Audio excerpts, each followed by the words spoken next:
The Rooskaya Protocols was an event added to Marvel's Avengers temporarily between May 6th and May 20th, 2021. This was also the first part of a two-part event called the Red Room Takeover. This first chapter of the event focused on Black Widow specifically and added some minor content to the game. But was enough added to the game at this time, and does this event stack up when compared to Tachyon Anomalies, the previous event? Well, in today's video, I'm going to be looking back and talking about my thoughts on the Rooskaya Protocols. And man, just another event where I don't know how to spell the name of it.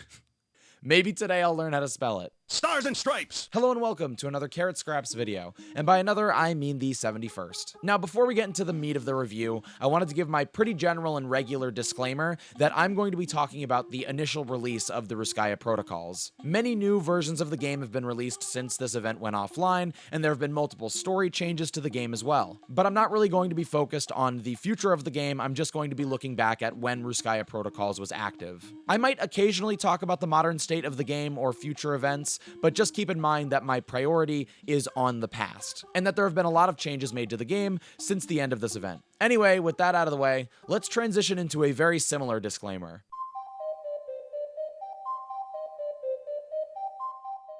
Now, before we talk about the event itself, I wanted to talk about the circumstances of its release. Now, in my opinion, when this event first dropped, I felt a little blindsided by the fact that we were receiving something called Rooskaya Protocols. On the previously released roadmap, the solicitation was that we'd be getting the Red Room Takeover, with no mention of the fact that it would be split into two parts, and definitely no mention of the name of that first chapter. Now, I feel like this was just a really odd decision when releasing this event. While it's good to keep an air of mystery to create hype, I think being a little bit more transparent about new additions to the game is probably a better strategy than this scenario. I feel like a lot of players, including myself, were confused by the fact that this event was split into two parts and that they didn't know about it until the day of the release. Now, to be completely fair, there was a blog post published on the Avengers website explaining what Rooskaya Protocols would be. In addition, Rooskaya was talked about briefly on a dev stream before the release of the full event. However, I do think that it's significant that the dev stream that first talked about this event was broadcast a week before the event went live. In addition, the blog post that talked about the event was published the day before the event went live. So I do still feel that we could have gotten a little bit more of a heads up on what this event was going to be. Now, this is either an odd decision or it's possibly a decision made out of constraint. I know it's not fair to speculate, but to me, I think it's possible that they chose to split the Red Room event into two parts at the last minute because potentially the content that they were working on wasn't ready. And presumably the meat of that content was in the second part of Red Room and not the first part. There are a couple reasons why I think this is. First of all, the lack of marketing and transparency about the fact that this event would be delivered in two parts. Secondly, and more importantly, the event that we got in Rooskaya Protocols is so minor in its additions to the game that it made it feel like a last-minute decision. So with that in mind, let's finally talk about the Rooskaya Protocols event and what it actually brought to Marvel's Avengers. Fortnite. Okay, I'm gonna spell Rooskaya Protocols. So, R-O-O-S-K-I-A-H.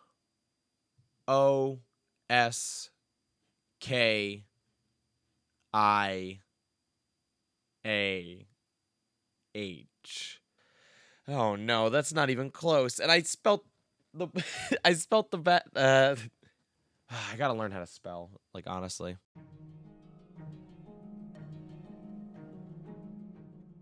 The Rooskaya Protocol event added one thing to Avengers, excluding the Marketplace editions, and that was the new mission chains. These mission chains would require you to play as a certain character to complete specific tasks. And all of these missions would also include at least one objective where you were required to either play as Black Widow or to have Black Widow on your team. And that was so she could collect the temporary Rooskaya Protocol chips. These new insidious pieces of hardware installed into random aimbots by a mysterious person. Depending on the missions that you would complete, you'd receive a free animated nameplate and various exotic gear as well as valuable resources. The animated nameplate that you would receive was an event-specific nameplate that also matched 8 additional nameplates in the marketplace, similar to the previous event Tachyon Protocols. Tachyon Anomalies, there we go. By the way, the Rooskaya Protocol animated nameplates are my favorite of any animated nameplates added to the game so far. I'm recording this on July 23rd, 2021, and out of all of the animated nameplates that have been released, this is the peak for me.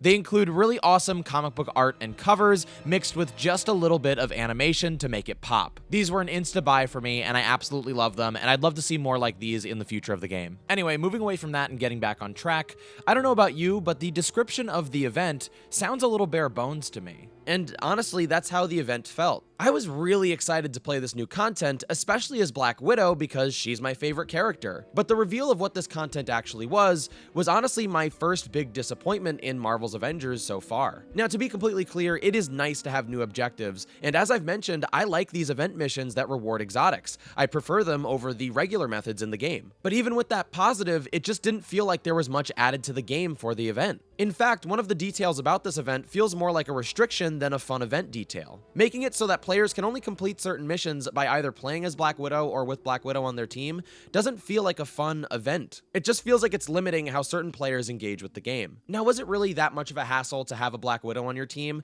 No, it wasn't, but this detail didn't feel like it was enriching the game to me. This Black Widow detail didn't feel like it was in service to the gameplay, but instead was in service to the story. And while I love the story of Avengers, at least in this scenario, I want the gameplay to be enriched before the story is. And I think because of this detail, the gameplay was somewhat harmed by a preference over story. Not dramatically, I don't think this was a big deal, but I do think it was an odd choice. On top of that, it seems as if these missions were copied from the previous event and given a new coat of paint, which honestly wouldn't be that big of a deal if there was more in Rooskaya Protocols to chew on. Without other details like a new piece of gameplay that allows you to play as the same character, these copy and pasted missions are really the main content, and the fact that they're recycled doesn't feel the greatest. On an unrelated note, I wanted to talk about the reset of the temporary missions that came with the Rooskaya Protocols. The event lasted 2 weeks, and you were supposed to complete these event missions within each week. And at the end of the first week, the missions would reset, and then you'd get those missions again. At least that's the way it was supposed to be. That's the way it was advertised as in the game. You see, there's a clock and a countdown on all of these missions that let you know how much time you have to complete them. However, before the second week reset,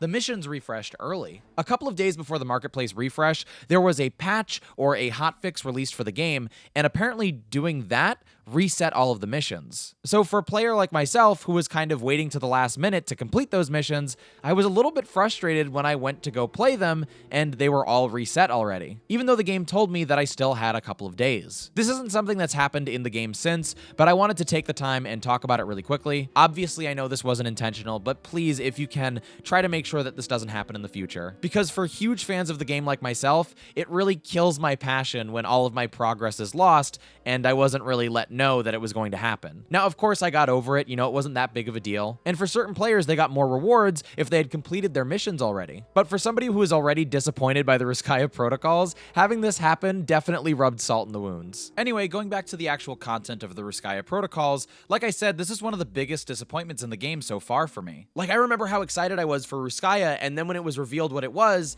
I played for like 30 minutes and then just started playing Doom Eternal. And I did that for the weekend, and I returned to the game the next week, and I had a lot of fun, but at least for a little bit, I was like, I'm just not engaged right now. In addition, when this event was released, from my perspective, it seems a lot of the community was in agreement that this was not the content that we wanted to see added to the game, and that a lot of the community was disappointed like I was. Now, there's not really much to say about the event itself, since not much was really added to the game. I think that's why there was so much criticism of the event, even from the most hardcore fans at the time. Because on the surface, it seemed as if even the marketplace was getting more content than the actual event was. And in general, when it comes to the event itself, it was hard to praise or criticize it because the things that were added were so innocuous. Even my pros of the missions are essentially the pros I gave to the previous event, but as I said in my previous review, those missions are great, but they're great as a supplement to the main course of the new gameplay. And there's no new gameplay here. There's no main course. I always play as Black Widow, and being asked to play as her more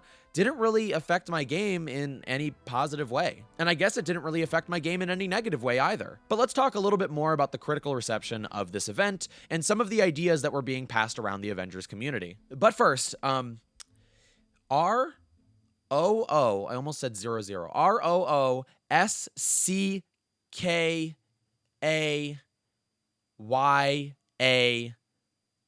That's not how you spell Rooskaya. This Gaia doesn't know how to spell Rooskaya. Oh, I just did something funny with my words there. Wait a second. Did anybody notice that? I just did a whole thing.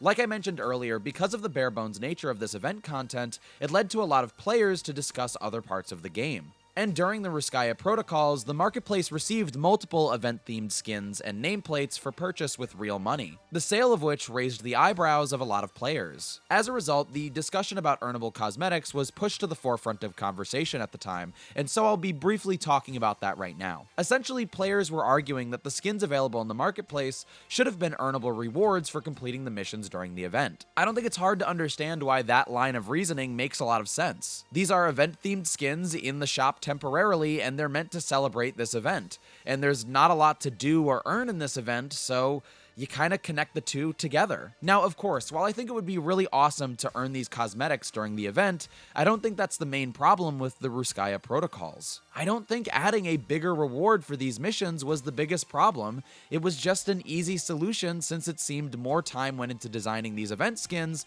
than went into designing the event itself. But if for some reason I was asked to fix this event, instead of offering cosmetic rewards to players, I would suggest a focus on changing the experience dramatically. And the first and greatest way I think you can do that in a video game is by temporarily changing the gameplay. What made the Tachyon Anomalies event so memorable and so much fun was the fact that it played differently than the game normally did. It really felt like an event because for a temporary amount of time, you could express yourself through the gameplay completely differently. That is the biggest thing that this event is missing in my opinion. A new way to play the game or a dramatic change to the experience. I think changing the experience is the key to good event content. Now, if for whatever reason you can't add new gameplay or change the existing gameplay, I think the priority should be to add new story content or at least make the game look slightly different. Pouring effort into anything that could make the experience of playing Avengers feel unique when compared to the way the game typically plays is the best way to create a memorable event in my opinion. And sadly, I think Rooskaya Protocols missed the mark on that one,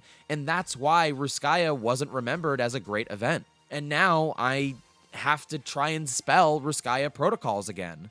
And you know I'm not going to get it right, but I'm going to try it again here and now. All right, here we go. R-O-O. Hey, you did this joke already in the previous Avengers event review. Kyle, I stopped locking the door because I thought we had trust. That's not very plus ultra of you. You shouldn't be repeating the same joke. You should do it Okay, back to well, back it's not like it's any of your business. This is my channel, but I understand it's a little repetitive. But what do you want me to do? They do these back to back. I don't know how to spell. Look, I'm just trying to provide some constructive criticism, okay? If you don't want to hear me out, like that's fine, but I'm just trying to help you. All right, fine, whatever. I think personally that you should do no more spelling jokes on the channel. That's what I think. And I think you should promise that to me right now. I promise I will not do a spelling joke on the channel ever again. Okay, are you happy? All right, thank you. I'm just looking out for you.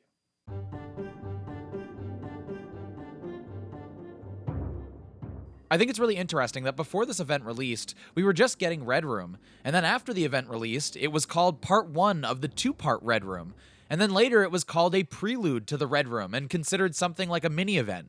Again, I don't think it's fair to speculate because I don't have all the information. I don't work at Crystal Dynamics. But to me, the lack of information about the event before it came out, the concept of the event itself, and the change of the event's identity makes me feel like this was a last-minute decision.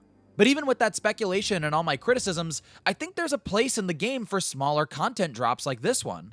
I just think that players need to be properly prepared for this kind of content. Because in between the bigger events like Tachyon Anomalies or Red Room Part 2, having a Rooskaya Protocols is actually really cool. But expecting a Tachyon Anomalies and instead getting a Rooskaya Protocols doesn't necessarily make me feel great as a player. So that's my ultimate criticism. I'd like more communication in the future when it comes to these kinds of content drops. In the end, Red Room Part 1, the Rooskaya Protocols, was an odd event. But next time, we'll talk about whether this was a good prelude to the main course, Red Room Part 2. Anyway, that's going to do it for this video. If for some reason you enjoyed this video, don't forget to give it a like and to subscribe to my channel for more. As regular viewers know, I make a variety of content on my channel, and I'm always going to make the videos that I want to make. But if you see something that you enjoy, let me know, and I'll try to prioritize that kind of content in the future. If you want to watch me play Marvel's Avengers and other video games live, check me out on Twitch at twitch.tv/carrotscraps, and all my other social media, Twitter, TikTok, and Instagram are at carrotscraps as well. I want to thank you again so much for watching, and I will see you soon.